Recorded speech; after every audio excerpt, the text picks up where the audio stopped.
We've got a PSA price change. Everybody panic and freak out. Stick around.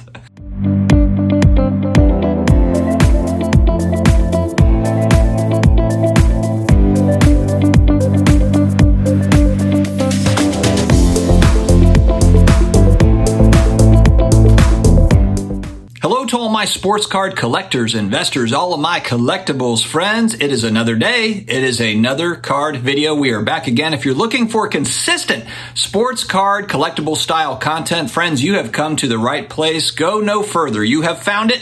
Hit the big red button down below, the subscribe button. Also, if you like what you hear, hit the like button. Helps us to kind of get in on this algorithm thing. But to be honest, I don't know how the hell any of it works, but supposedly the like button helps. So a like would very much be appreciated. Also connect with me on IG at SportsCardDad. That's where I share a lot of my pickups, reels, and all the stuff. So check me out there on IG. I'm also on the Twitter, firing off tweets on occasion. Pew, pew, pew, pew, pew. The Sports Card Dad. Also, big thanks to this video's sponsor, Drip Marketplace, a live buying selling platform that really has all sorts of different things. That's the thing that I really like about this particular app is you've got Pokemon, you got sports cards, you got comic books, you have a huge variety of collectibles. It's a fun time, so definitely check it out. I do have a $15 off your first purchase. I will put a link on the screen, also in the video description, and I will pin a comment as well. Get the $15, guys. I mean, $15, we're going through some relatively interesting financial times. Who doesn't want $15?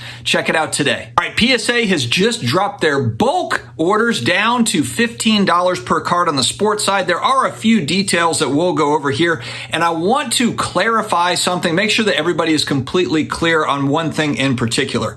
All right, we're sitting at $15 per card. There is a 10 card minimum. Cards from 1996 to present, so mainly modern cards, obviously, 1996 to present. But here's the thing, and we've talked about this on other videos before, the declared value under $200, so maxing out at $199. But the thing to understand, I've seen so much confusion on this is the declared value of what the value of that card is after grading, not before grading. Because I think a lot of people, they're like, oh man, I can buy a lot of cards really that are raw, that are ungraded, that are in that $100, $150 range. No problem. There's actually a lot of cards that fit in this bucket, so to speak.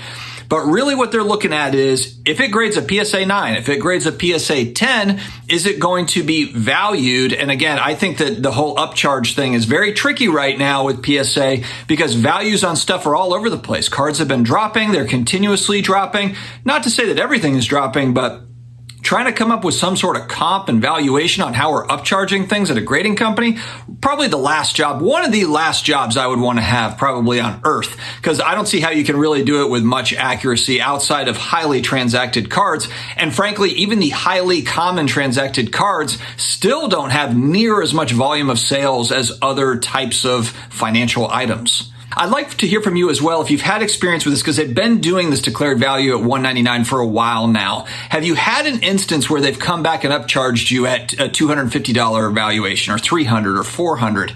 Because that's the type of stuff I kind of predicted that they were going to get into kind of the micro upcharging because I think that they probably feel like they're leaving money on the table. So this price at $15 per card, keep in mind that's if it grades out a 10 or 9 and is less than, they declare it to be less than $199 of value. If it is more than that, then technically they should be, based on their policy, upcharging. I'm sure there's cards that sneak by. And again, there's a lot of cards that probably don't really have comps to where I don't really know how they would be able to say like, oh, well, we've got this recent comp at $300, so we're upcharging you an extra whatever it is. Just very, very tricky. So that declared value piece is a little nugget that there's a lot of confusion around. People don't realize that it's the after grade valuation of the card.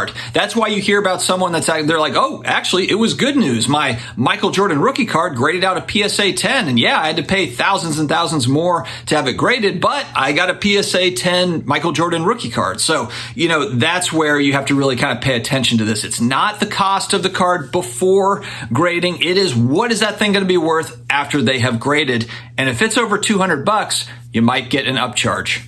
This is not including coins, pins, supersized T3s, or auto cards. So for me, I do a lot of grading of auto cards. As you know, if you watch my channel, SGC is a sponsor of this channel. And so I've got some bias there, but I also just like the fact that they grade autos without any sort of extra cost. And it just so happens that I get a lot of auto cards graded. So it works out well for me. But just something to note with this particular grouping is that auto cards are not included in this special, so to speak. It also is for Collectors Club members only, which I believe for PSA is $99 for the year. So it's not a huge cost, but it is an added cost that you have to take into account. They're estimating it at a 120-day turnaround, kind of that 4-month turnaround time. Now, there will be a bunch of speculation around this as to, oh, why are they already lowering prices again? I really think that this is going to be down to $10 at some point because there's just a lot of cards. Even at a PSA 10, there's so many parallels of especially newer cards, modern cards, but ultra modern cards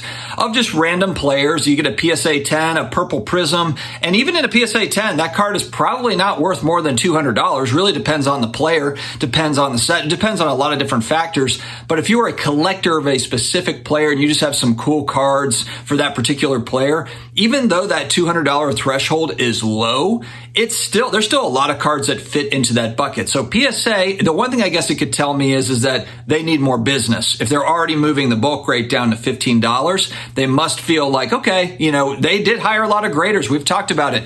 PSA has the largest overhead of any of the grading companies. So for them, it's going to be like, hey, we need to make sure that we've got a nice flow of business. I have also seen reports that their turnaround time, like I saw someone say like, oh, I submitted something on October 1st and it's already back down, coming back to me after 30 days. So it could be that they're really kind of getting caught up on their stuff. We've speculated about the backlog. They haven't officially said that the backlog is completely gone, but I believe that, what did I say, in November, kind of that gem rate data in November, when we're looking actually at that October data, I think that that's going to be the last of the backlog stuff for PSA. And what I mean by the backlog is the old business, the stuff that was sent in a year ago, two years ago, whatever. I think they're going to be done with that as of now. I think that that's done. I think October, they finished it out. I'm speculating. And so, yes, I think this bulk rate is continuing to move downward. The big thing here, though, is declared value. The more they keep the declared value at under $200, it's a certain type of card that's going to go in there, but it's going to keep out a lot of cards. Because frankly, look, if you get a PSA 9 or 10 on a lot of cards that are modern, it kicks it up over $200, and some are a lot more expensive than that. So that'll be the thing to watch, the declared value piece. And, for those that really kind of price is everything, price is king, and that's all they care about. And also resale value for PSA is strong, so if that's really kind of your key focus, then I suppose this is good news. And also for non-autograph cards, so for certain types of cards, this is good news as the prices are moving downward, which prices moving downward is really good for the consumer, regardless of which company we're talking about here. So let's see what happens. Guys, let me know your thoughts in the comments below. Stay healthy, stay awesome, and I will talk to you again later.